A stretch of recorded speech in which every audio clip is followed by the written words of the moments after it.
Alright, good morning, Des Moines. What? Oh, what am I cheering for? Oh. There we go. Here we go. Engine 19's not gone off. There we go. What? Quiet.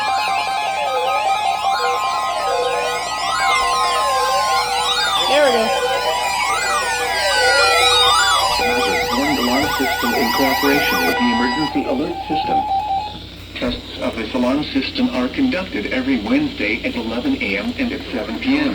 If there is a severe weather threat, the emergency messages for the following 14 transmitters and associated.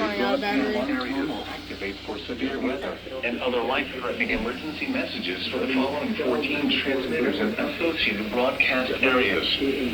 WXL 57 at Des Moines. WXL 94 at Broward County.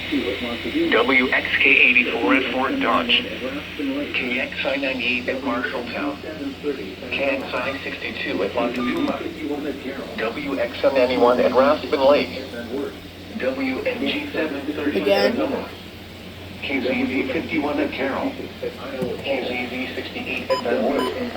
KXI 65 at Lennox. WNG 666 at Iowa Falls. WNG 668 at Denison. WNG 688 at Livingston. KG 163 at Kansas City. For a detailed listing of what counties are served by each transmitter, please visit the NOAA radio section of our website. www.weather.gov/Des Moines. Once again, This concludes our test. We now return to regular programming. www.weather.gov/Des Moines. This concludes our test. We now return to regular programming. Alright. Alright, thanks for watching.